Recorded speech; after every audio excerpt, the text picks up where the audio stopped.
今天想说一个英语的话题，对吧？对的。但是是关于孩子吗？当然不是。怎么讲？你想说什么英语的话题，还不是关于孩子的？我觉得大家都说我们中国人善于内卷啊，那我们善于内卷孩子的时候，我们其实作为大人应该内卷一下自己。所以今天想说的就是中国人来这边做陪读的也好，第二家园的也好，大家应该认真学英语。你是怎么生出这样的一个感慨的呢？我的感慨主要来自于，这学期我参加了学校的 International Day， 然后在这个我们都做志愿者的时候，站在我们中国区的这个展台上面，我就发现会讲英语跟不会讲英语，各个家长他享受这个国际日 International Day 的程度是不一样的。会讲英语的那些家长可以自如的和来到我们展台之前来参观、来取东西的这些老师、家长、学生，对，能够自如的进行交谈，然后也可以获取他们想要的信息。比如说我们看到的一些这个舞蹈它是什么样子的背景，我们可以采访这个表演者，对吗？然后可以向他非常自如的介绍我们中国的一些特色的美食给到这些朋友们。但是不会英语的这个家长，或者英语不好的家长，他们的整个的肢体动作你看出来人是往后面退的，然后接下来想要说什么就是欲言又止，就卡在那边。然后接下来呢，你就发现说他们整个的就是参与度也是很有限的，甚至说自己渴了想喝水，想问隔壁的展台的想要一点水，他们都不敢说话。我觉得是非常可惜的。就不单在语言上会妨碍他们进行沟通，而且他自己也很难表达自己，变得更加难以融入到这里的各种活动。对，所以我相信不单单是在学校，既然来了大马，主要的语言可以通用的语言都是英语。那我觉得除了学校之外，他的日常生活的社交圈，他的活动圈，对吧？进而也一样会影响他在大马生活的一个体验度，他能不能打开放开心去享受这里的生活，应该都会有很大的原因吧。是他自己享受生活是其中一部分的原因。我觉得第二个部分原因就是说，家长以身作则啊，学习英语其实是可以给来这边适应国际学校生活的这些孩子们一个很好的表率作用。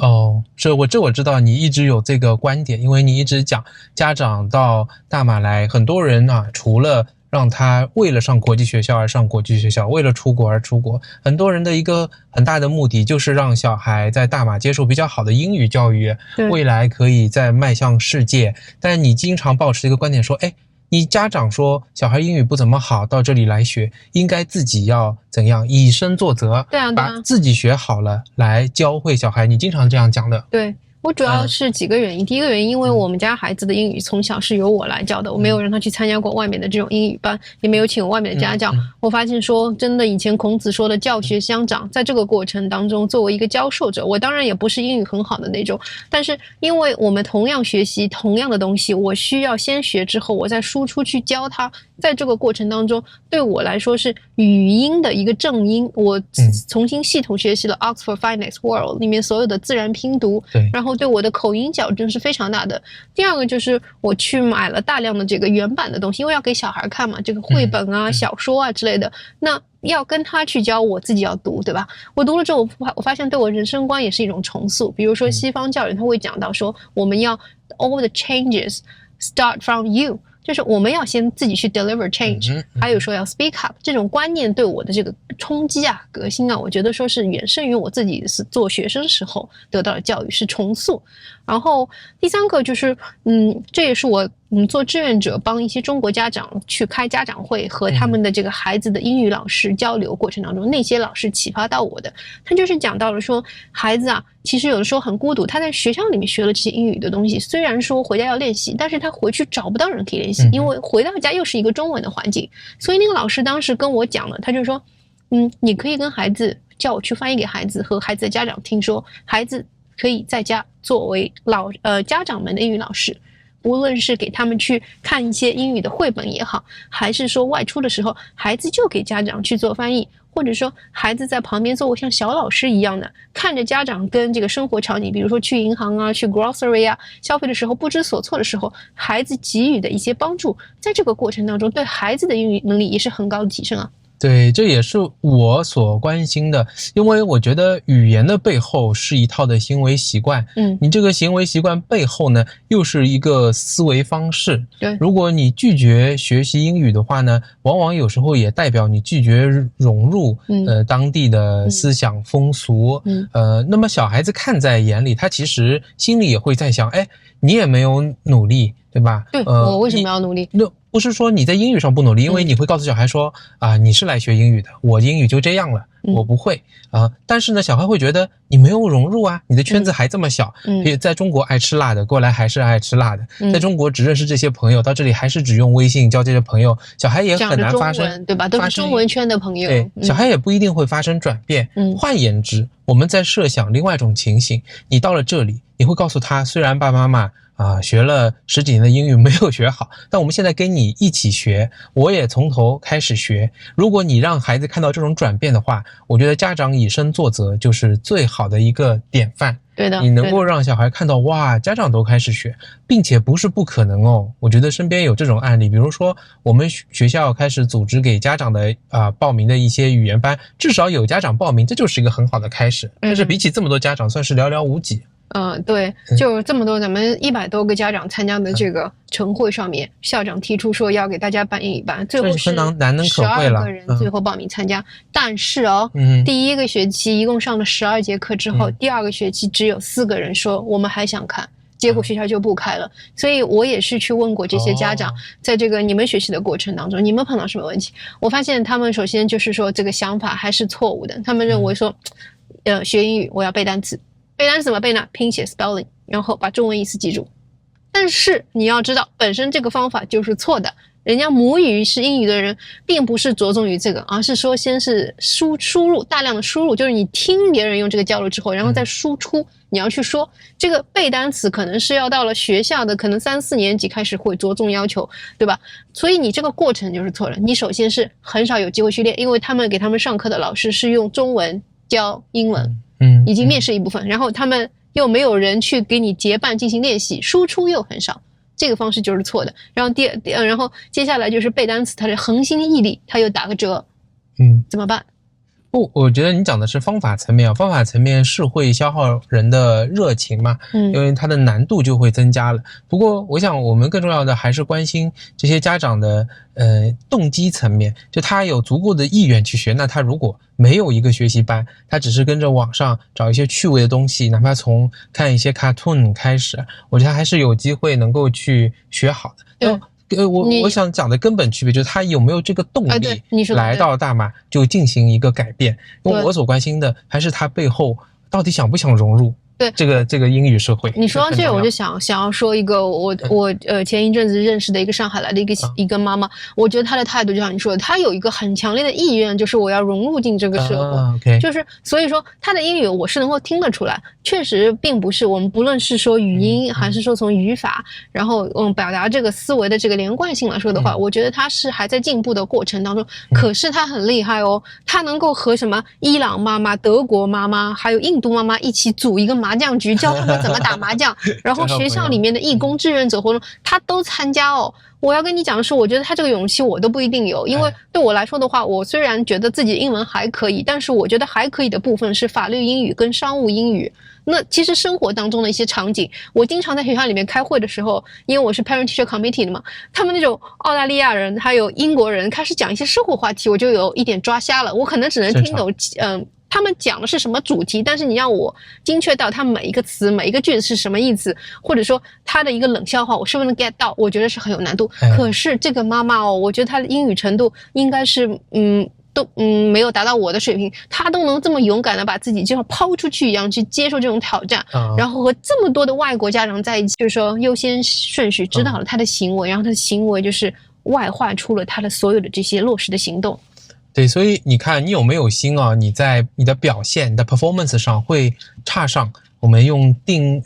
量的来讲差上100倍，我觉得不足为过。你比如说中国是没有讲英语的环境，但是大家不要忘记了，比如说我们俩如果讲的还可以的话，我们也只是自己学习或者在学校学习，在工作中学习。那有些家长他一样从小学开始学习，那到工作到大学毕业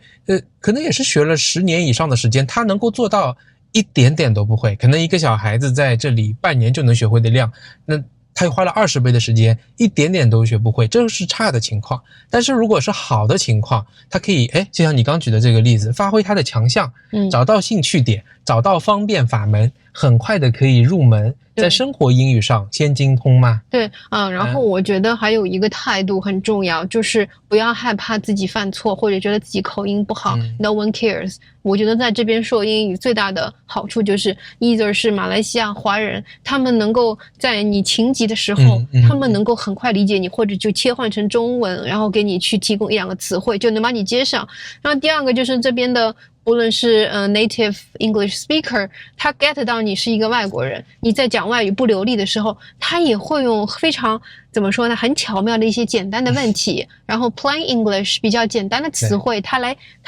问你，对confirm 你是不是要讲这个，所以会给你造很多台阶，但是前提一定是你先要展示你自己，对不对？大家都是外国人嘛，我觉得不要太过担心。我这里也有一个正向的案例，他都不是长居在马来西亚，是吗？是我的一个朋友。你知道之前7、8月份，我不知道大家有没有发现，身边从中国到大马来参加所谓夏令营或者来学习英语的中国妈妈是很多的，带着孩子过来。性价比高。你问他为什么原因，对，我问他，他说在中国你学1个月可能要将近1万人民币，在这里小孩子小班2800马币，一个月，然后让他来2个月锻炼啦，学习，又可以旅游，价格又这么便宜。但他不是他的一个最大的收获是自己。他说他来了2次，去年来今年来以后，自己的英语突飞猛进了。他是通过什么方法呢？他就到这里来，他跟小孩一起学，因为他们有提供一种班，小孩子就这边学，家长可以在旁边学。这么好他通过这2年就这么2个月的时间，让回家自己的努力，寒假暑假他自己把英语学好，学到什么程度呢？他原先的这个业务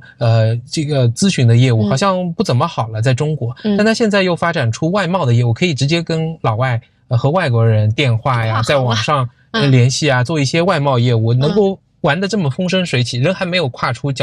这个国门呢。我觉得这也是一个好的案例所以你看网上经常说什么逃离马来西亚，我特别不喜欢这种说法包括说有些人分析说是因为小孩英语跟不上，也有讲是因为没钱了怎样，我相信都是。但一个人过来这些可能性都不会很大，因为人家已经做好准备过来了。最大要离开的可能性，我觉得他就是不习惯，在文化上不适应。文化上最大的不适应就是你没有融入和接受，没有融入和接受，这里面最重要的一个原因，我觉得那有可能就是语言不通，行为不通，思想也不通，就会造成这样的问题。是的而且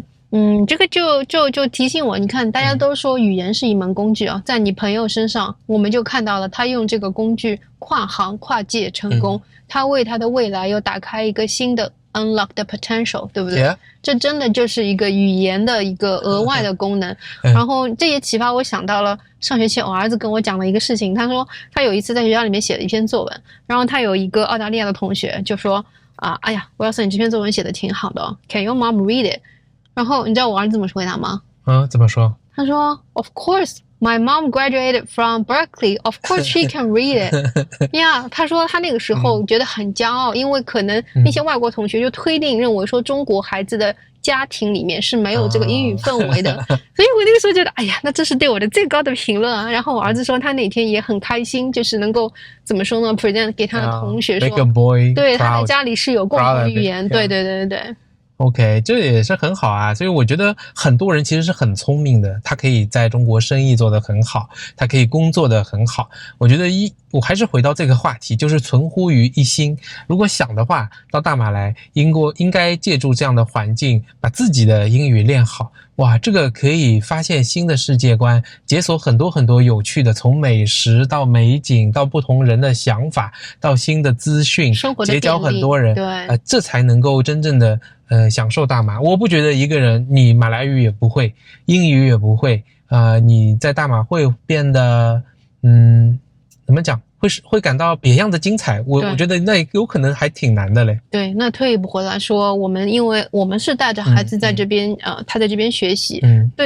对他来说的话，你跟他之间会创造共同的语言，然后他明白你对语言是有热忱的，他会把他学习到的语言知识分享给我们，对不对？对，就他会跟我们讲一些很高级的新词汇啊，然后会跟我们讲一些这个什么小诗啊 limerick 这种小诗啊，还会跟我们分享。是，就其实我们作为家长也能够更加怎么说坦然和专注的去庆祝孩子的在语言学习上的这些 success， 这是一个很重要的一个，这是实际有用的。就是你到大马和小孩一起学习，你能够更大程度的介入到他的学习生活之中去了解他，不要让大马变成一个你把小孩送过来，但是从此你们俩渐行渐远的一个起点，那就很可悲了。我觉得这一定不是你们想要的。对，我们作为家长也需要与时俱进，跟孩子保持同频共振。那么方法就是了解他使用最多的那门语言背后的一些枝枝节节、头头脑脑的东西，然后跟他一起有更多的共同语言创造出来。对，Wilson 在用的那个软件背完单词以后，我也都想再背呢，因为我觉得那些词挺好的，我让他背完以后，我就再背。因为我觉得英语嘛，就是学无止境嘛。我们虽然到这个程度，但是词汇量还是很有限的。是，而且就是我发现最近我们的观众总是给我们推荐一些这个英语的 YouTuber， 他们来介绍马来西亚，一些非常严肃的讨论。你如果英语学好了，你去听了那些之后，你会发现对马来西亚有了完全不一样的认知。真的是不同的人身上说出来的。OK。